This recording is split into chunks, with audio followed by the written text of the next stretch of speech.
datang di channel Sejarah TV. Sebelum memulai podcast, mari dukung channel ini dengan cara subscribe, like, dan share video ini. Tema podcast pada hari ini, saya akan membahas mengenai sejarah jilbab. Pemakaian jilbab pernah sangat dibatasi oleh rezim Orde Baru. Bahkan, siswi sekolah negeri pada masa Orde Baru dilarang mengenakan jilbab. Namun, kini keadaan berbalik 180 derajat. Baru-baru ini muncul kasus mencengangkan mengenai pemaksaan memakai jilbab bagi siswi sekolah negeri. SMK Negeri 2 Padang, Sumatera Barat menjadi sorotan pada tanggal 21 Januari 2021 lalu. Seorang siswi mengaku dipaksa memakai jilbab saat berada di sekolah, kendati dirinya adalah non-muslim. Mirisnya, pemaksaan memakai jilbab pada siswi non-muslim tersebut bukanlah yang pertama kali. Jilbab yang sejatinya merupakan bagian dari ajaran agama Islam, kemudian dijadikan alat diskriminasi. Lalu, bagaimana sebenarnya sejarah jilbab? Dalam buku Hussein Muhammad dengan judul Fikih Perempuan, Refleksi Kiai atas Wacana Agama dan Gender, jilbab sudah menjadi wacana dalam Kodeks Bila Lama tahun 3000 sebelum Masehi, kemudian berlanjut dalam Kodeks Hammurabi tahun 2000 sebelum Masehi dan Kodeks Assyria tahun 1500 sebelum Masehi.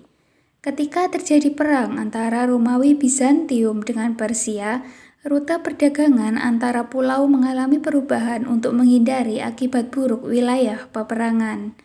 Kota di tepi pesisir Jazirah Arab tiba-tiba menjadi penting sebagai wilayah transit perdagangan. Institusionalisasi jilbab dan pemisahan perempuan mengkristal ketika dunia Islam bersentuhan dengan peradaban Helenisme dan Persia di kedua kota penting tersebut. Pada periode ini, jilbab yang hanya merupakan pakaian pilihan mendapat legitimasi menjadi pakaian wajib bagi perempuan Islam.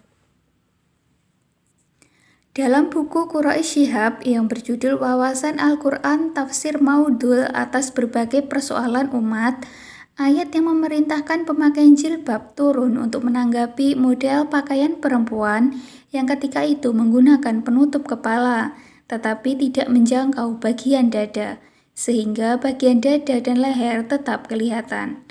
Ayat jilbab juga turun berkenaan dengan seorang perempuan terhormat yang bermaksud membuang hajat di belakang rumah di malam hari tanpa menggunakan jilbab. Maka datanglah laki-laki mengganggu karena dikira budak. Peristiwa ini menjadi sebab turunnya surat Al-Ahzab ayat 59 yang berbunyi, "Wahai Nabi, katakanlah kepada istri-istrimu, anak-anak perempuanmu, dan istri-istri orang mukmin, hendaklah mereka menutupkan jilbabnya ke seluruh tubuh mereka. Yang demikian itu adalah mereka lebih mudah untuk dikenali, sehingga mereka tidak diganggu, dan Allah Maha Pengampun, Maha Penyayang." Bagaimana sejarah jilbab di Indonesia? Berdasarkan catatan sejarah, jilbab pertama kali dipakai oleh seorang muslimah bangsawan di Makassar pada abad ke-17. Cara berhijabnya lalu ditiru oleh perempuan Jawa pada awal 1900-an setelah berdirinya organisasi perempuan muslim Aisyah. Pada masa Orde Baru, penggunaan jilbab sangat dibatasi. Konflik antara pemerintah dengan umat Islam di bidang pendidikan sudah mulai meruncing pada penghujung tahun 1970-an. Mendikbud membuat kelompok Islam Berang melalui kebijakan pelarangan pemakaian jilbab bagi siswi sekolah negeri.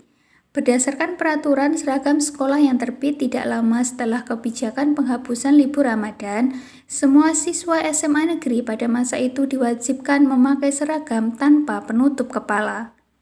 Bahkan terdapat instruksi dari Kanwil Departemen Pendidikan dan Kebudayaan kepada setiap guru agar melakukan tekanan terhadap siswi yang masih nekat berjilbab. Mengapa akhirnya pemakaian jilbab semakin meluas di kalangan masyarakat Muslim Indonesia?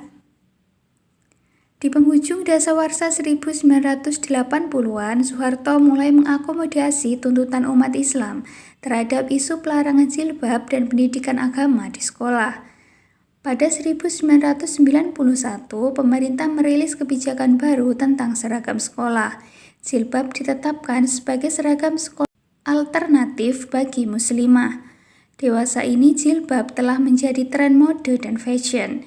Di era kekinian mulai muncul tren jilbab syar'i yang melawan tantangan tren jilbab gaul. Jilbab syar'i ini mengusung konsep bernuansa syar'i, namun tetap modis seperti abaya dan jilbab lebar dengan motif dan warna-warna yang menarik. Tren jilbab syar'i ini seakan meneriakkan bahwa dua ideologi yang sangat berlainan dapat disatukan dalam sebuah pakaian. Kekakuan dan kesucian dogma agama dipadukan dengan tren masa kini yang menarik dan modis, menghasilkan jilbab syar'i yang berwarna-warni. Mirisnya meluasnya pemakaian jilbab di kalangan muslim dan pesatnya tren mode jilbab memanti api intoleransi dalam masyarakat Indonesia yang beragam. Masyarakat yang tidak mengenakan jilbab mendapat pemaksaan halus melalui tekanan sosial untuk mengenakan jilbab. Bahkan dalam kasus tertentu, pemaksaan pemakaian jilbab dilakukan secara terang-terangan di beberapa sekolah negeri. Dengan demikian, dapat disimpulkan bahwa jilbab memiliki sejarah panjang. Di Indonesia sendiri, pemakaian jilbab sempat dibatasi dan dalam hal tertentu dilarang pada masa Orde Baru. Namun pasca reformasi, jilbab menjadi tren dan mulai muncul pemaksaan pemakaian jilbab, bahkan bagi siswi non-muslim di beberapa sekolah negeri.